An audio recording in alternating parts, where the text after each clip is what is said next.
Hey everyone, how you doing? This is Amon Green, Green Bay Packers all-time leading rusher, and you're watching Packers Total Access Live, your daily source for Packer content. Go Pack, go!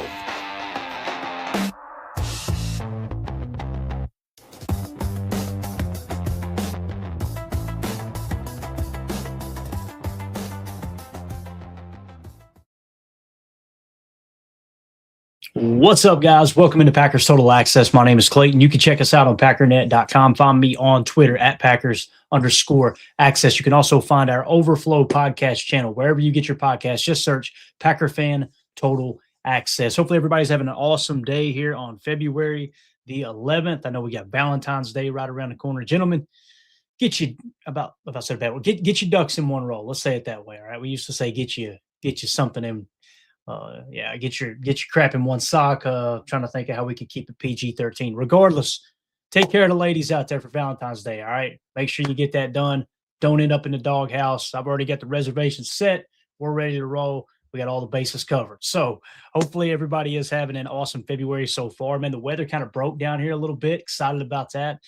We are going to be in the 60s and close, I think actually the 70s in the next few days. So maybe spring is right around the corner, no matter what that groundhog said. So what we're going to dive in today, we're going to talk about a new coaching change. All right. As another Matt LaFleur staff member, another coach has been poached from his coaching staff. It's amazing how some people looked at Matt LaFleur like he was a horrible coach, don't know how to hire, don't know how to put a staff together, underachiever, whatever you want to call it, 16th all-time winningest coach in terms of winning percentage. But they would kind of pick him apart. But everybody across the league seems to think he put together a pretty damn good coaching staff, right? It's funny how that works. So we'll dive into the coach that is now been poached from Matt LaFleur's staff. We also may talk a little draft on the backside. So that's kind of what we got on tap this morning. Obviously, we're in that window now where restructures could happen at any moment. We'll keep an eye on that and see if anything does happen. But before we get into everything, if you would, do me a favor, do that YouTube stuff, hit like, hit subscribe. If this is your first time tuning into PTA, welcome. Thank you for making us a part of your morning. We are not experts. We're not insiders. We're not media members. We're fans just like you, talking Packers on a daily basis. So if you're looking for that type of content, make sure you hit like, make sure you hit subscribe, click the bell icon so you don't miss out on future live streams. I see everybody in the chat filing in. I love it. Actually, we'll just call him Lil Mick. All right. Lil Mick says, now who, right? It feels like everybody's getting poached. And then he talks about these special teams assistant, of course. Let's see what he says here. He says, I really, really like that offseason free agent and draft build yesterday. That would be a home run offseason, in my opinion, especially the cornerback room. Please, Goody, hit one like that. And again, man, when we look at the positions, we're now building our cheat sheet, okay? We're building our cheat sheet for the draft. What I like to do is all the players that fall in the top 100 on our PTA big board. And again, the board is still shuffling, so I have to redo this several times. But what you do is you put how many players fall in your top 100 at each position. And then you've got the positions of needs listed out, and you can kind of see, all right, oh, wow, we're really heavy at top 100 prospects at this position. This position, not so much. The big thing that sticks out to me is cornerback. There's a bunch of prospects in our top 100. Defensive tackle, probably just a little more than half of the amount of cornerbacks. So all that stuff matters in how you approach free agency. I promise you that Goody's staff are looking at the same type of things right now. They're looking at, okay, how deep is this draft at specific positions? All right, we probably want to be a little more aggressive in free agency to try to fill those holes in certain aspects of the roster in that regard. We'll do the same thing with defensive tackle, like I said, linebacker, offensive line especially. I'm just right now kind of building the cheat sheet out. And then we also, below it, will build a cheat sheet for free agents. All right, so same thing. What free agents really pop to us? You know, what checks all the boxes in important statistical categories in terms of market value? Do we feel like that's overinflated by statistics that we don't care that much about, right? All those things kind of come into factor. We'll have a cheat sheet for free agency as well. And obviously, we'll be bringing you all the action live here on the channel. We got Nick McSwain in here. Good morning to you, Nick. Hopefully you're having a great day. We got Jen Wright. Good morning. We got Thomas in the house. Good to see you. We got Chad Inc. We got Soder. Soder says Browns fans about to learn what real special teams futility looks like. We'll see, right? Now, what if he goes, Soder, what if he goes over to the Browns and just dominates, right? And they got a great special teams. Some point we got to go, maybe it's the special teams players that we're signing, right? What's up, Chris? Good to see you, buddy. Good to see you in here. Nick McSwain in the chat says, people say LaFleur is bad at hiring coordinators, but he was forced to keep Pettine and Bisaccia was, he was forced to keep Pettine and Bisaccia was one of the best special teams coaches in the league before he came to Green Bay. Barry was the only bad one. And, some would say he wasn't really a bad one. I mean, you look at the numbers. I know Wildy and Tausch did a good job breaking it down. When you look at that last 5-game stretch last year, Barry's numbers are actually significantly better than Jeff Hafley's. If you take Joe Barry's overall numbers and you look at how Jeff Hafley's defense kind of ended the season, it wasn't a pretty finish. Now, again, I know they were banged up, but I agree. Out of everything you kind of mentioned there, Barry probably was the worst choice up to this point. And obviously, other teams have poached the heck out of our offensive coaches as we moved along as well, right? And like Nick says, he did go on to say, and even Barry started off strong. He really did. And again, that's just kind of the nature of the beast, man. You get in these situations where when you've got a new defensive coordinator, teams don't really know how to game plan for that guy. And that first year, you kind of catch them off guard. The second year, they catch up. I mean, you guys remember we talked about it here on the show. Going into year 2, don't expect the same level of defense that we got the year before from Jeff Hafley, right? Because teams are going to have a lot of tape on them. Now you pick up Micah Parsons, and that really does inject a lot of energy, a lot of enthusiasm, a lot of production into the defense, obviously. But by the end of the season, you can see teams really had Jeff Hafley's number in terms of defense. It wasn't horrible, but nowhere near what we would have hoped or wanted, right? So it is what it is. Now let's get into the news of the day. Good to see you. We got Darren in here. We got Coach Lynn as well. All right, so let me go ahead and earmark this. Let's dive into this breaking news that happened. It really kind of happened last night, and I was trying to piece everything together here as I went through the morning, grabbed a cup of coffee, and we're going to give you guys an update on some of the coaching staff changes. But the breaking news, of course, another Packers coach is poached from LaFleur's staff.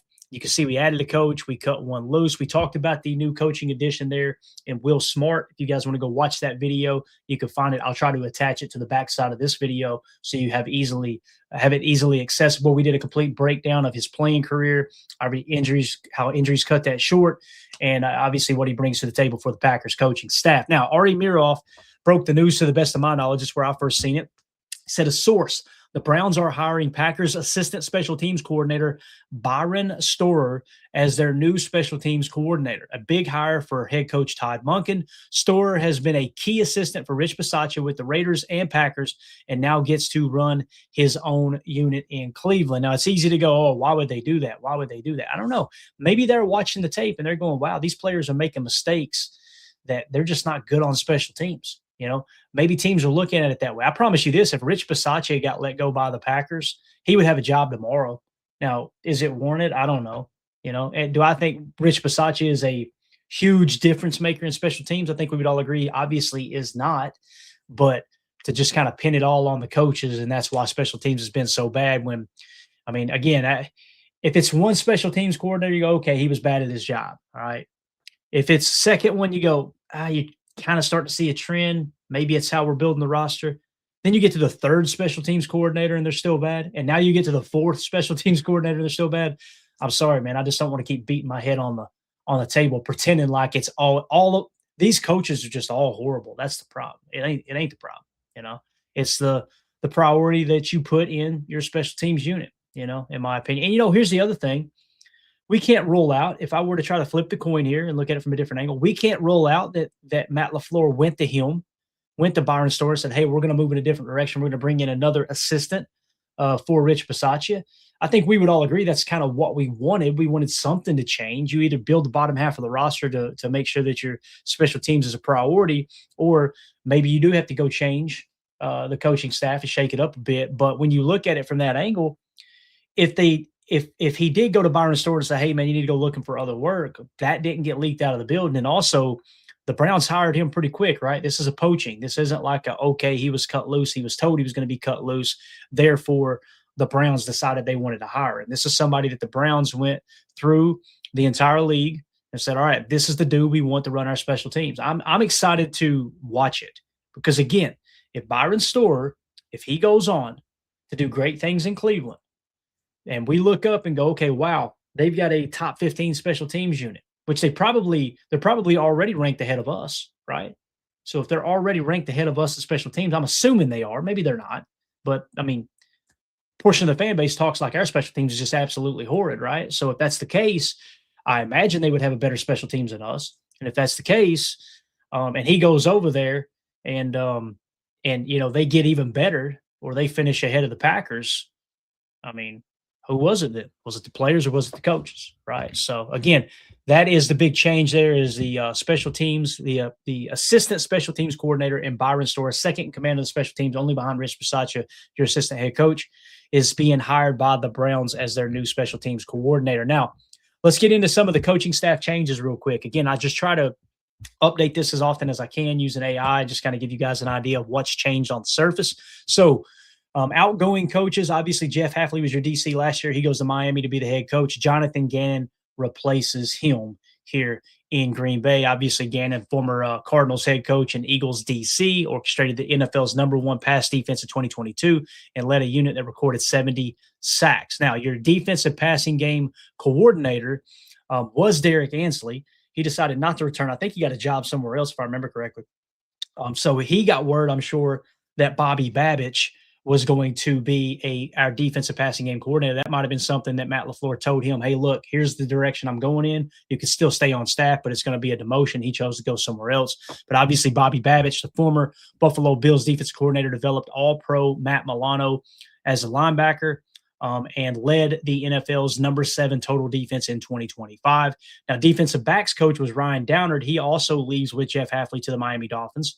Well, Bobby Babich is it sounds like everything I've heard, he's going to be in a combined role there of defensive passing game coordinator, secondary coach, along with defensive backs coach. With both of those things kind of sounds very similar, right?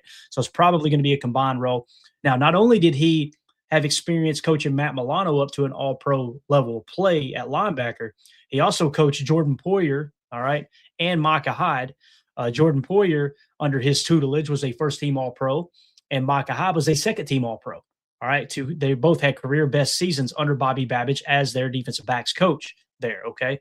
And that's kind of how he's played a role in the secondary. Now, wide receiver coaching change, Ryan Mahaffey went to the Philadelphia Eagles, okay? So he goes to the Philadelphia Eagles, and we replace him with Noah Pauley. Noah Pauley is probably one of, if not the most exciting additions or hires to the Packers coaching staff.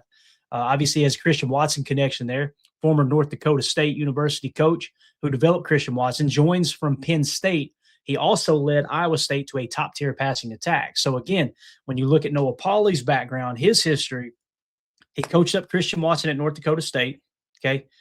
Then he went to Iowa State, and at Iowa State, he coached up Jalen Noel and Jaden Higgins, who were both early draft picks. I think Jaden Higgins was a second-round pick. Noel might have been right behind him or a little bit later, but they are two of the better receivers in the draft last year.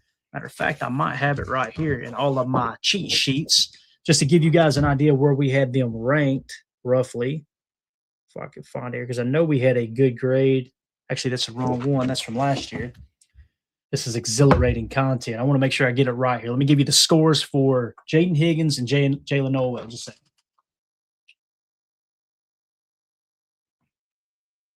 Yeah, Jaden Higgins had a 43 score and Jalen Noel had a 70, both of them top 100 prospects. So obviously that is what Noah Pauley has on his resume recently. Now, again, Penn State, they run off James Franklin. James Franklin ends up going to Virginia Tech. So they hire in a new head coach into Penn State. And Penn State said, you know who I want to be at the top of my list on my staff?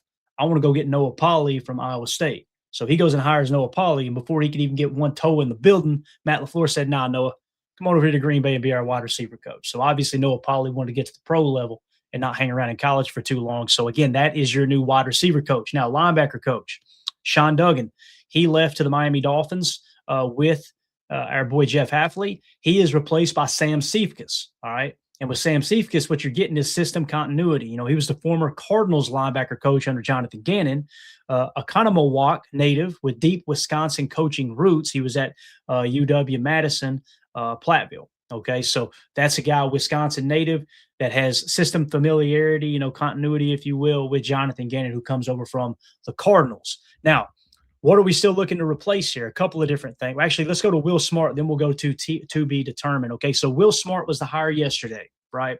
Or the announcement of the hire, I guess you could say, the breaking news. He's probably going to be the defensive pass rush specialist. Okay.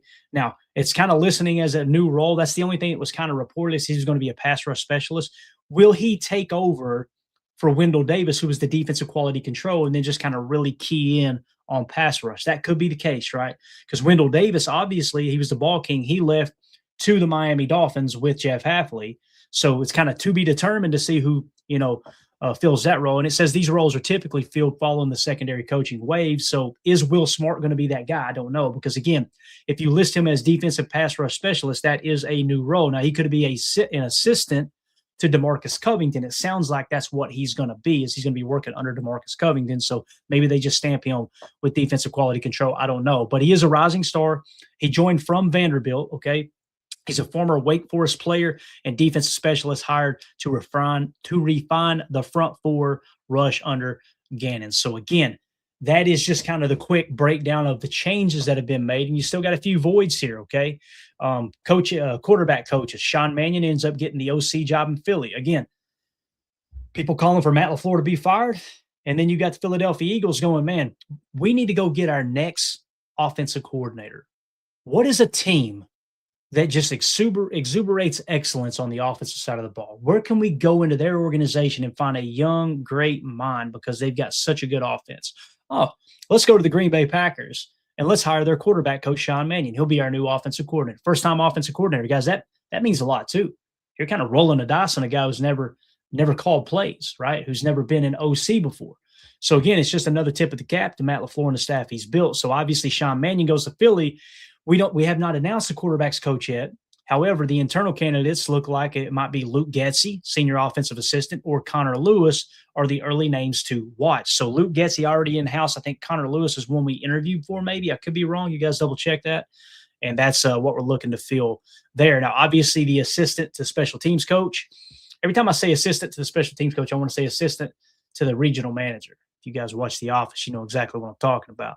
So defense or the assistant special teams coach, Byron Stoyer, goes to Cleveland, another promotion from Matt LaFleur's staff to special teams coordinator there. And Cleveland Stoyer was a key disciple of Rich Bisaccia. His departure to become a coordinator in Cleveland leaves a big hole in the special teams room. So now what Matt LaFleur has an opportunity to do is go out and find a great young mind for your special teams assistant. Maybe that's what we can do to help kind of move the needle a little bit more. Again, it's going to take a combination of building up that special teams roster, allocating maybe a couple, I don't know, maybe another $3 million to it. You know what I'm saying? If you can go out and replace this guy who's getting paid, $1.5 million per year, that might be a gunner. I'm just theoretically speaking here, right?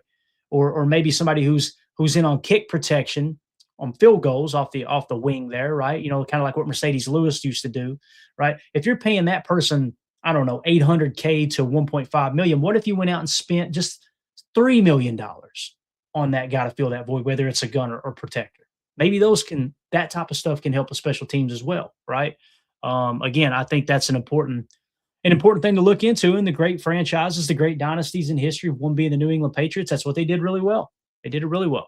They would spend money. I remember, if I remember correctly, Matthew Slater was getting paid like $5 or $6 million per year. He was listed as a wide receiver, never took a single snap at wide receiver the years I watched the Patriots and followed that dynasty. You know what he was? He was a gunner. He was a special teams ace, special teams captain, all those things. Now, I understand people see Bo Melton as that, and I got it. But why not go try to find someone like Matthew Slater, right, and have him play opposite of Bo Melton? Now, all of a sudden, your special teams got even better, right? That's the only way you're going to fix special teams. Now, in terms of the kicker, Brandon McManus was great, 95% the year before. Last year, he crapped the bed. Don't know what to tell you. I guess go get a new kicker. I don't know. I'm not convinced that Haversick is the guy, although my wife is. All right, she loves a substitute teacher, but we'll see. Only time will tell, right? Only time will tell if that's actually a good move. So, staff breakdown and continuity. The Will Smart edition. Smart is the definition of a modern hire joining from the Vanderbilt staff. His sole focus is the technical refinement of the pass rush. His hire signals that Gannon wants to move away from, quote, predictable rushes and give players like Lucas Van Ness and Rashawn Gary a more advanced toolkit. the Byron Storer departure. Losing Storer is a significant blow to the Bisaccia era continuity. After spending the last 8 seasons as Rich Bisaccia's right-hand man, Storer accepted the special teams coordinator job in Cleveland. And it's easy to go, well, what did he do here? Well, he was instrumental in Keyshawn Nixon's back-to-back All-Pro seasons as a kick returner. Again, it's not Storer's fault. It's not Nixon's fault. It's not Bisaccia's fault that the NFL changed the rules. And all of a sudden, we invested money in a guy that should have been a weapon at kick return. And then when the rules changed, he struggled, and then he decided he didn't want to return kicks anymore, right? If I'm remembering all that correctly, I'm pretty sure that's how that happened. So, and then the Noah Polley hire, of course, is probably my favorite of the year outside of Bobby Babich.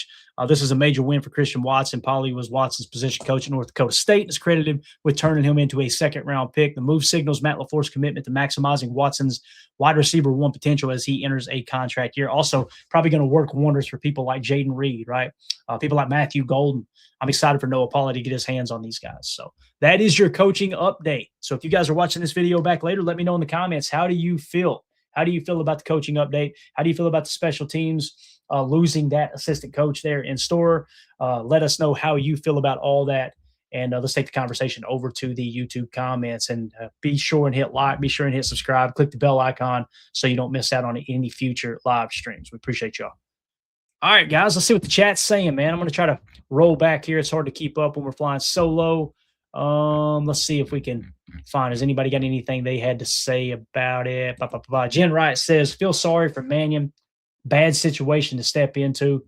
No one wanted that job. It's really strange, right? Because when you look at that, Jen, it's like Nick Sirianni, 1 second he wants to call a plays, the next second he does. It seems like every time the heat gets ratcheted up on Nick Sirianni, he kind of steers the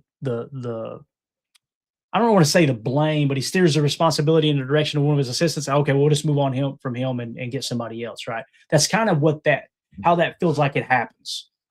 So I could see what you're saying there with Sean Mannion, that it could be a situation where he steps into that and A.J. Brown's reading books on the sideline. Jalen Hurts, 1 second he's MVP caliber, the next second he's not, right? You got Nick Sirianni, who's an overly emotional quarterback. Now, listen, he's got pelts on the wall. He's a championship coach. He's won Lombardi, right? Like he's done a good job, but he's, arguing with the fans back and forth during games and stuff like that. You got Big Dom, the security guy on the sideline. I don't know what the hell he thinks he's doing. I've watched football my entire life, and I've never seen a security officer following the head coach around and just always looking to get in the limelight. They keep referring to him as Big Dom. Like, I don't look at that guy and go, ooh, wouldn't want to mess with him. I look at that guy and go, I'm just going to stick and move. Like, what the hell is he going to do? So anyway, I don't understand why he's got to be in the limelight. It's just a weird vibe over there. But again,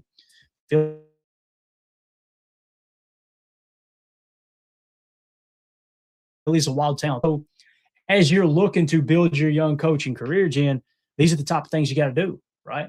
These are the top of things that you got to do. You've got to sometimes, okay, this is going to be a promotion. Let me go over and just try to make a name for myself real quick. And obviously it's going to come with a pay increase and all that good stuff in between. So looks like we're having a few connection issues. You guys let me know in the chat if we have any connection issues. Hopefully y'all can hear me. It keeps flickering on my side, which the internet's been a little bit spotty down here with all the bad weather we've had recently. So yeah, let's see here. Good morning to you, Daryl. Good to see you in here, buddy. Appreciate you swinging through. Just want to hit a couple more of these. Jen Wright says, thanks Savion puts on some weight and is the returner again. I hope he is, Jen. I thought he'd done an excellent job returning kicks. I think we looked it up at one point, and he was like 18th in the league in average kick return yards, per return. And you guys know I like to do things on a per snap basis as opposed to just saying, oh, they're getting this many this game, because obviously if you get more opportunities, the total yardage is going to be more. I like to look at it on a per snap, per attempt, efficiency basis. And I thought he did really well. I hope he stays healthy. I know for someone who played, less than 100 snaps, if I remember correctly, he showed me some stuff. Now, I know he had the fumble there. That was a crucial fumble. I can't remember what game it was against on the jet sweep, but he also had the touchdown the week before. Nobody complained about the jet sweep the week before when we scored a touchdown, right? Or maybe it was the RPO, the screen pass, right? Nobody complains when it works. When it don't work, it's a problem. What's Matt LaFleur doing? He needs to get his head out of his butt. It's amazing how success changes how people feel about the same exact play call. But I thought that Savion showed a lot of promising things, and I'm with you 100%. I want to see him returning kicks too. I really do. Coach Lance says people like Savion Williams. I agree. I don't know any fans that came away going, other than he got hurt, right? And he was hurt coming into the draft process a little bit. So there was a little bit of history there, but obviously they had a second round grade on him. Goody said that. Had a second round grade on him. They were able to get him in the third round. That's great, right? So, yeah, I'm with you, Coach. I think most people liked him for sure. Let's see what else we got in here. Anything else? Yeah, that's a great point. Tim in the chat says Savion played quarterback in high school. He did. He was recruited to play quarterback in college, if I remember correctly. Was it he and Matthew Golden that crossed paths? I want to say he hosted somebody, or they hosted. I think he hosted. I can't remember if it was Matthew Golden or not, but he hosted somebody that was on the Packers roster. He hosted them on their recruiting visit when they were looking to come to. I can't remember if it was TCU or the other school he was at. There were some ties there, but yeah, he had a quarterback background. And you love that, man. You get in a situation where you want to run a little wildcat and throw a little chicanery or a double reverse pass, something like that, which we've seen time and time again between Dan Campbell's offenses. And I want to say that Ben Johnson ran it several times this year as well. You could throw that wrinkle in and, it kind of turns into an RPR. He can throw it or he can run it. He's a hard runner, a physical runner. His numbers coming out of college, his contested catch rate was through the roof. It's weird because he had kind of a high drop rate, right? Which essentially means, all right, the ball hits you in the hands, you should catch it, or it's in the catch radius, you should catch it, you dropped it. But then when he had to go up over somebody for a 50-50 ball, I want to say he led the nation or was top 5 in the nation in contested catch rate. So that was all over the tape. And then lo and behold, the Giants game, when you needed a big play, he was out there on 1 foot playing hurt. He made a contested catch on a huge play, a huge throw there from Jordan Love.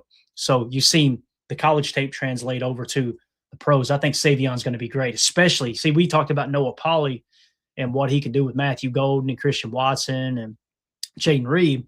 We didn't even talk about what he could do with Savion, right? Because really, when you think about it, Savion's a bigger receiver. What is he, like 6'2" or 6'3"?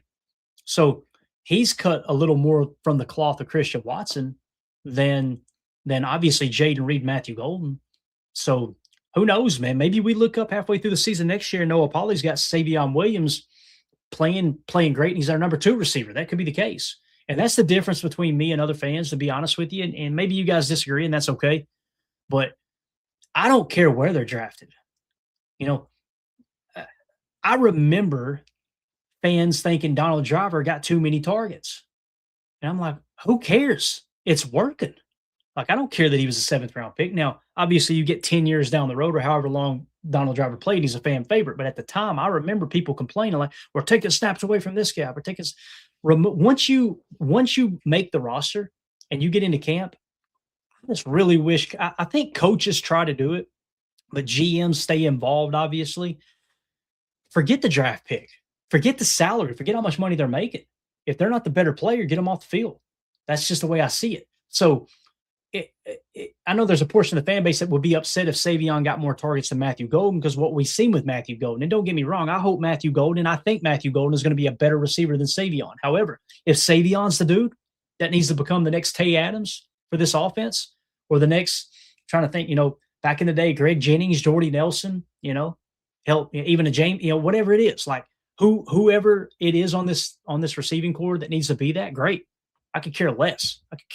About the draft pick, right? So, and the fact that, like Tim says, Savion played quarterback in high school, I think it's a testament to the FBI. Obviously, the football IQ there is absolutely huge. So, let's see here. Yeah, Coach Lynn said 6'3", 222.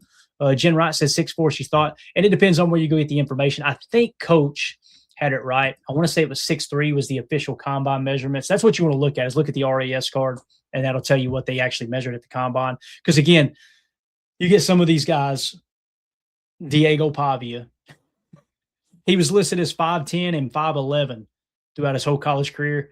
He gets to the Senior Bowl, and he's 5'9". It's like, okay, I'll give you an inch difference there. Like, okay, it's easy to be off, an inch on height, but what are we talking about here? What are we doing? So yeah, very, very, very interesting there. So again, 6'3", 6'4", something like that, right? Chad Inc. says Savion is a big dude. He looks big next to the big guys. He really does. Next to the offensive lineman, you don't go, wow, he's tiny next to them. You go, damn, is that a tight end? That's really what he looks like. Obviously, he's not as thick as our tight ends, but definitely a bigger dude, no doubt about it, man. No doubt about it. Let's see here. Yeah, Jen Wright Driver was a beast. Such a stand-up dude, man. You talk about coming from nothing. And still to this day, a great guy, right? Just always smiling, always upbeat, always taking care of people. Yeah, just a great dude for sure. Coach Lance says he's got that height weight combo Green Bay looks for. Yes, bigger body, right? Bigger body dude for sure. That's what was it was off a little bit with Matthew Golden was he was a smaller guy, although I think he did still meet the threshold or right on the cusp of it. So it wasn't like a huge difference, but yeah, they would much rather have a bigger receiver for sure, man, for sure. Let's see here. Thomas Ott in the chat says, then add a healthy Kraft who was on his way to a breakout season. Man, it's exciting to think about. When I think about the tight end room, I think in a multitude of ways. Like, I'm excited about Tucker Kraft, and I think if there's a player that can return from an ACL like Christian Watson, i.e. stronger or better than he was before, and Christian was better than he was before. That was wild to me that he played better. We expected his hands to get better, right? We knew he was going to know the offense in and out because he probably extra study in there because he couldn't, maybe run or work condition as much as he wanted to with the ACL. You got to kind of limit yourself in the rehab. But man, he didn't miss a step, didn't lose a step, still got the same speed. To me, he looked like he bulked up a little bit. His hands got better, his route running got better, everything got better. So if Tucker Kraft comes back better, that's awesome. But we need that second tight end. And I don't hate Musgrave. I think there's a portion of the fan base that thinks Musgrave is a really bad football player. I don't think he's a really bad football player. Now, he hasn't lived up to that second-round draft pick. There's no doubt about that, right? Obviously, we take him in the second. You take Tucker in the third, if my memory serves me correctly. Tucker ends up being the far better player. But Tucker maybe doesn't get those. This is a perfect example. If Luke Musgrave doesn't get hurt, what was it, their rookie year, I believe? Rookie or their second year, whenever it was. If he doesn't get hurt and Tucker Kraft gets those extra snaps, right? So if Tucker doesn't get those extra snaps, do we even see the potential that Tucker Kraft has? That's what I'm talking about putting the best players on the field. We were going out there, and because Luke Musgrave was a second-round pick, well, he's the starter. He's the starter. And again, I don't think that's the coaching staff necessarily just doing that. I think there's some, again, keep in mind, all these decisions, they're meeting behind the scenes, right? Ed Policy, Brian Gutekunst, Russ Ball, and Matt LaFleur, they're all meeting. So it's a collaboration. No one person's over the other. We know the structure stayed the same. So I think you get a little bit of that. Well, he needs to see the field. He needs to see the field. Goody said it as a presser the other day. Don't take my word for it. Take his word for it. He's like, well, you got to get the young guys on the field. When Wildy pressed him on, like, don't you think you need to add some veterans? Like, why is it that you don't want to sign anyone who's over 30 years old? And he said, well, it's taking snaps away from the young guys. You don't see what you got in the young. I get that. And they're called progress stoppers. And I understand the whole Bill Parcells way of thinking. But at the same time, it's like, when I hear that, what I hear is, I don't care that this player is better now. I want to unlock the potential of this player as soon as possible. It's not necessarily a bad thing, but there's pros and cons to every decision you make. Like, if your decision is going to be, this player is a B, and I'm going to start this C over him because I think he has a potential, right? And this guy, we already know what we have. Well, if you do that, the pro is you may unlock that A potential. The con is, in big-time situations with a young player that's inexperienced, probably going to have things happen like what happened against Chicago in the playoffs. That's just kind of how I see that. I don't know if that makes sense or not, but how about we add youth like we always do? You give them an opportunity to win the job, and whoever the hell wins the job, they're the best option. They go play. Chances are that player is going to get hurt, and the young guy's going to get a shot anyway, right?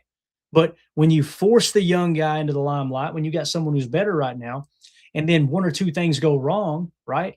Matthew Golden disabled his social media last year because it got so loud. And again, the loudness wasn't necessarily Golden's a bad football player. It was the Packers aren't using him right. They're underutilized. They're blah, blah, blah, blah, blah, blah. And I'm going, but the tape is showing he's running the wrong routes at times. The tape is showing that he's not running the route at the right depth. The tape is showing on a choice route, he chose the wrong angle and ran a defender right into Christian Watson. That's what the tape is showing, okay? And then, okay, that's just my interpretation of the tape. I could be wrong.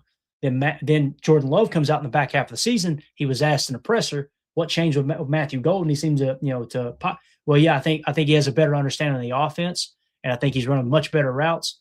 Everything that Love said without saying he was doing those wrong before, he's saying he's doing it much better now. Put 2 and 2 together. That's what happened with Matthew Golden. So again, you press him out there and you don't get the production you're looking for. Now what happens? He gets his own head, gets it in his own head. And then the social media presence gets all loud. He has to turn off social media for a bit, right? So all that stuff, again, it's like a quarterback. When you go to a starting quarterback, you got to know he's the best option for you. And you don't turn back from that, right? Like what happened with J.J. McCarthy? I don't think J.J. McCarthy looks like he's going to be a great quarterback. But I'll tell you this. If he had got to sit a full season, okay, and again, people say, well, he did sit a full season as rookie. He was hurt. He didn't even get to participate in training camp hardly, right? So he gets this whole full season where he's rehabbing and this and that. And then who was the guy he was sitting behind? He was sitting behind Sam Darnold. Everybody's talking like Sam Darnold is like the second coming of Joe Montana right now. And when you look at his stats in the Super Bowls, guys, he got the job done. Don't get me wrong, right? And I think it's hilarious that Minnesota let him go. They should have kept him for one more year at least and let J.J. McCarthy learn behind him. But his Super Bowl statistics, what was he in the 50s? Like in terms of the completion percentage? You know, he's not the reason they won the Super Bowl. He's not. But he didn't hurt their chances either. So it's a perfect example of if Minnesota had kept Sam Darnold, they would have been way better off. And maybe that would have helped J.J. McCarthy's career early on so he could kind of get a little more time of learning. You know, everybody likes to rake the Packers over the coals for sitting Jordan Love and sitting Aaron Rodgers for so long. Boy, did it work out, right? Because they turned into great quarterbacks because they're not gun shy. They're not going out there and getting their ass kicked and kind of playing against the grain, so to speak. So let's see. What else we got in here in the chat? I'm going to try to keep you guys included as much as I can, especially when the news is kind of slow, right? Let's see. Jen Wright says passing game's going to cook this year. Next year, I agree. To me, it kind of feels like there's emphasis going in there, Jim, with the hiring of Noah Pauley. They kept Coach Butkus, right? It looks like as of right now, Adam Stenovich is staying. That may change. I don't know, but it looks like they didn't do anything to the run game, at least as of February the 11th, as we're talking right now. But they did go get Noah Pauley. They had to replace him, but I feel like they upgraded there. Jordan Love, I think, is going to take another huge step. Who's going to be the quarterback coach? Is it going to be Luke Getsy? We'll find out, right? That's going to play a big role as well. So I said send up the bat signal to Coach Clements again, but I was kind of joking, but kind of not, to be honest with you. So, yeah. All right, let's see here. Anything else? Daryl in the chat said if Musgrave stayed healthy, he would have been a tight end one other than Kraft. Kraft started quietly. It's true. It's true, Daryl, but, the problem with it is it doesn't mean that Musgrave would be at the level Kraft is, right?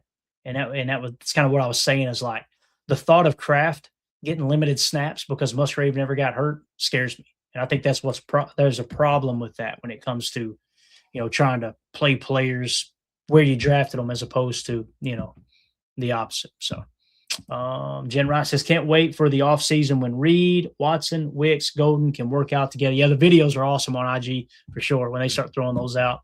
Wicks is an interesting one, man. I'm so up and down on Wicks. I feel like he played better last year than he did the year before, obviously. But then he ended up having that bad drop there down the stretch, right, which Reed had one too. None of the throws were perfect, but if it hits you in the hands, you should catch it. I think we would all agree. But, yeah, I'm interested to see what Wicks does because man, 1 second I look at him and go, this dude could be a top 10 receiver in the league just based off of the mechanics, the tools, right, how he plays the game. And then you see the performance sometimes you go, man, I don't know if he's going to be on the roster next year. It's just there's just a big and that inconsistency is probably why he fell as far as he did in the draft, right? All that stuff comes into play too. So let's see here. Yeah, J. Cole, but somehow ESPN will tell you Darnold is better than Love. It's just you can just tell people don't do the research, man. It's just a lazy way to cover the game. I heard an argument the other day between Dan Orlovsky and Mina Kimes, and I've got all the respect in the world for Mina. I think Mina knows more football than most football guys, right? Most football fans that are guys.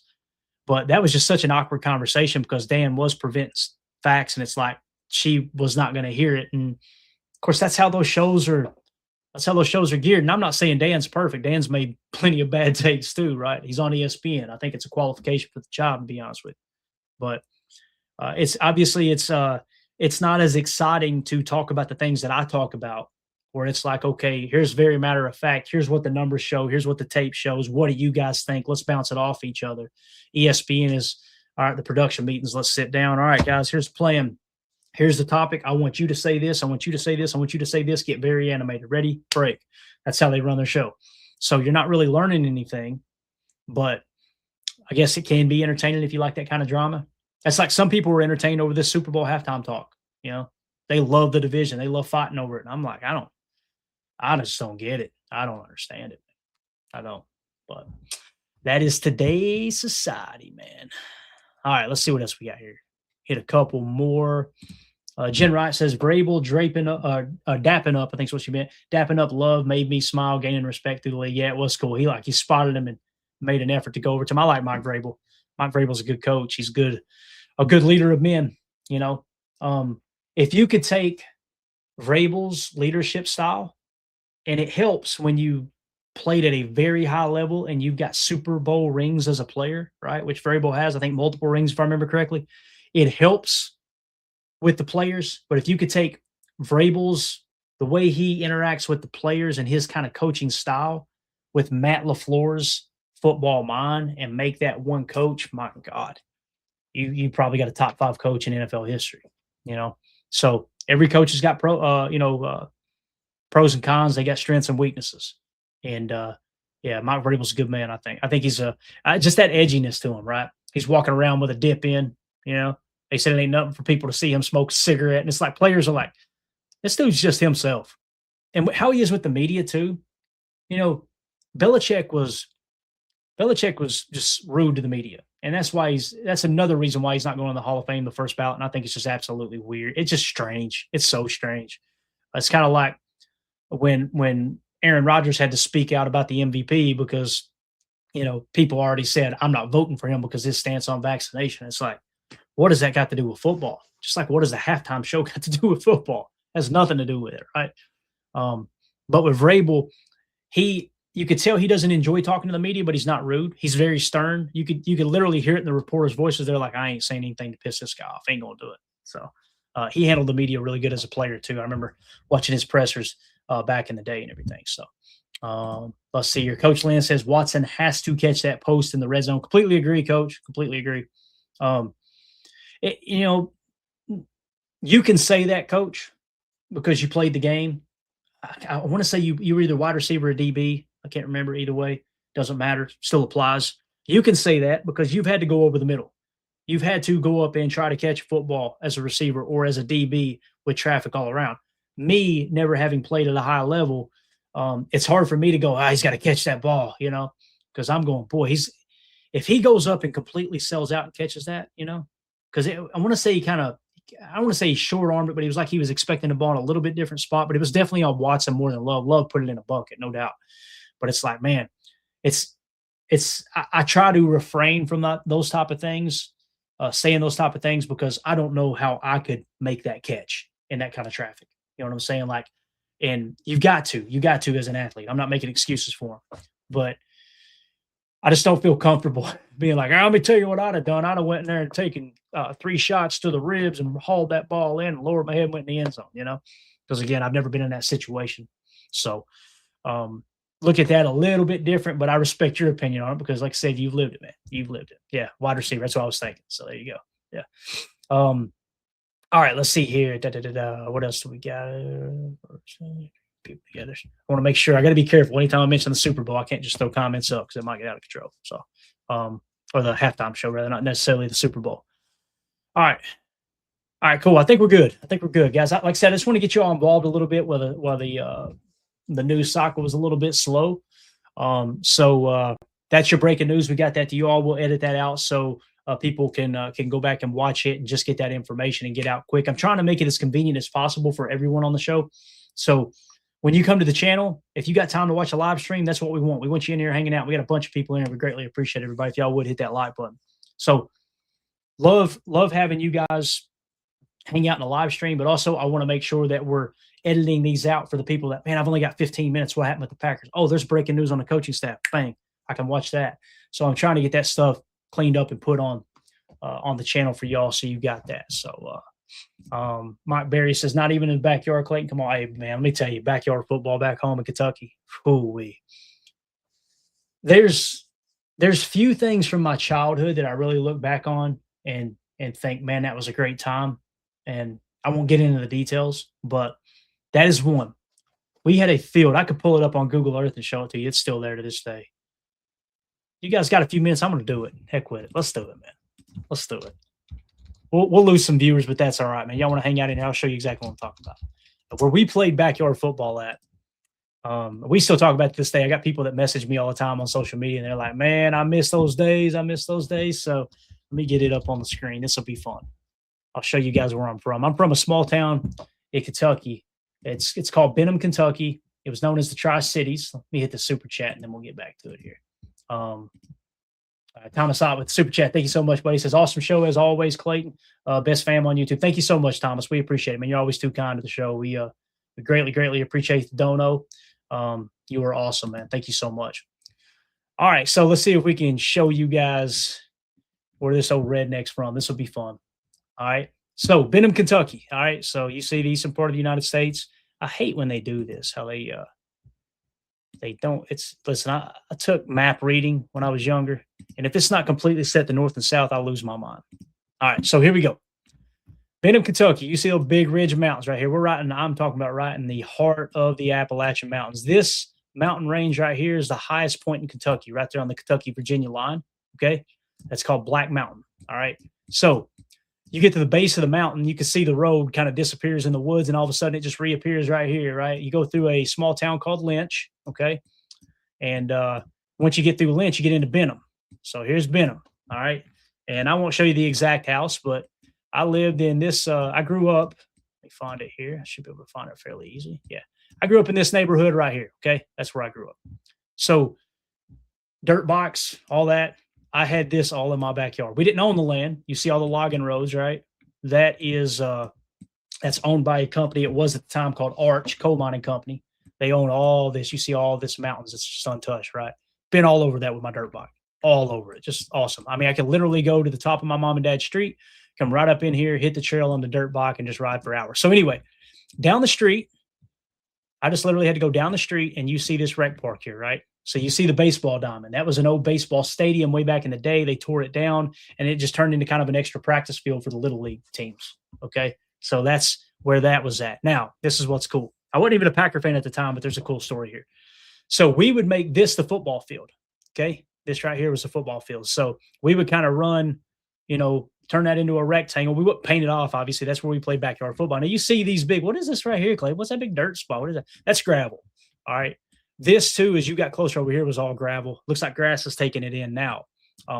So that's where we played backyard football at, just right down the street from where my parents lived. Now, our normal Little League field is over here. That's where we played Little League baseball. Beautiful backdrop, too, big cliff line. You can kind of see it going straight up a ridge line there. I mean, that mountain's real steep. But that's where we played backyard football. Now, here's what's funny. This fence line right here is broken down. Still is to this day, last I checked. You know why? Because we would do Lambeau leaps on that fence. We would score a touchdown, and we would jump on that fence like we were doing a Lambeau leap. Because keep in mind, I wasn't a Packer fan at the time. I was a Steelers fan, but that was the coolest celebration, right? That was the absolute coolest celebration was the Lambeau leap. And I know people are going to get mad over this being Packer fans, but the Mile High Salute, I thought that was awesome too, with Terrell Davis's background. I think his family had a military background. That kind of triggered it, and that was just cool. The Mile High Salute and the Lambeau leap, that was the two football celebrations, if you will, right, when I was growing up. So anyway, that's where I'm from. When I say backyard ball, that's where we were playing at. It's and you're wondering, okay, Clayton, you didn't have a yard to play in? I'll just show you right here. This was my yard.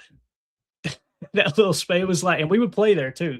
And you notice the shadow. There's a what do you call it? A clothesline, right? That were posts that were concreted in. So you had to watch the pole. It was like they were always playing middle field close when we were playing backyard ball in my yard and we wasn't down at the park, right?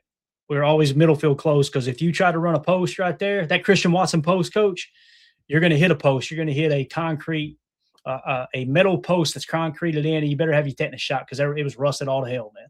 So that's where that was at. So yeah, good times, man. Good old Looney Creek, and a lot of fishing in that creek. Ask me what we fished for, anything we could find. Up here on the other side of Looney Creek, if I could find it. This used to be an old gas station when I was a kid. We used to walk up there. It's now been closed for years. We'd walk up there and we would, buy candy and soda and stuff like that. Back home, we called it pop. I don't know if y'all call it pop or not, but in Kentucky, it was called pop. This was what we called the steel bridge. So there was a piece of iron that stretched across the water, and it was from the old railroad tracks and stuff and stuff that they had built. It was just a big I-beam is what it was. So it wasn't from the railroad tracks. It's probably from one of these old storehouses, bathhouses, and things from the coal mining days, right? But it actually stretched across that water, and we always called it the steel bridge. They removed it because they found out we were jumping off of it into the water. So once they removed it, you could still jump off a platform right here where it was. So it didn't fix the problem for them, and we got hurt many times jumping off that steel bridge. But over here, you had what we called the mosh pond. Okay, so over here was like it got to be really, really swampy. And in that swamp, you could go over there, and I'm telling you, there were turtles, snapping turtles. I'm talking about snapping turtles that were, huge, 3 foot long. Looked like a big sea turtle or something. So when you hear the accent, it's authentic. All right. There ain't no faking this. So that was it, though. That's it. That's where we grew up, man. High school was Cumberland High School over here. Played baseball. The field is still there. I don't know if anybody plays on it, but that high school has been closed down now. And that's not even the high school. That's where we played ball. But the high school itself is here. It's old and run down and dilapidated. I mean, you could see it actually if we went. I think we can go street view. You can kind of see how bad it is. It's pretty run down. Let me put you right here. Let's see if we can get a view of it here. So they cleaned up that with you can see the windows all busted out. That's the high school I went to. So what they did was they consolidated. Now they have Harlan County High School. So they consolidated a bunch of county schools there, or schools that they just turned into one. This right here, I don't know if you guys had this when you were a kid, kind of hard to see back in there. That was the smoking section. When I was in school, you were allowed to smoke. That's where the students would go on break and they go out there and smoke. It's just amazing how times have changed, man. Absolutely wild. Let me walk here around the side here toward the gym. So, yeah, you see how run down it is. But, yeah, that's the old middle school up there. I can't believe we're talking about this live on the show. It's hilarious. But we had time, right? It's all good. So, extra content. I don't know how, but the viewership went up. It's absolutely hilarious. So, there you go, man. And you see it said Redskin Drive. That's right. We were called the Redskins. So, I remember at the time they were trying to get the name changed, too. That was something that was going on a long, long time ago, for sure. But anyway, there you go. There's your redneck breakdown of the day. That's where your boy's from. So anyway, we're going to get out of here, guys. Greatly appreciate everybody hanging out with us. This was a lot of fun. Jay Cole says, man, see, I already closed it out. Clayton grew up in the project. I could have showed you the project. That baseball field I showed you recently, I said we played high school ball on, right next to it are housing projects, right? And you could probably rewind the stream and see it. You'll see some brick structures, one-level brick structures.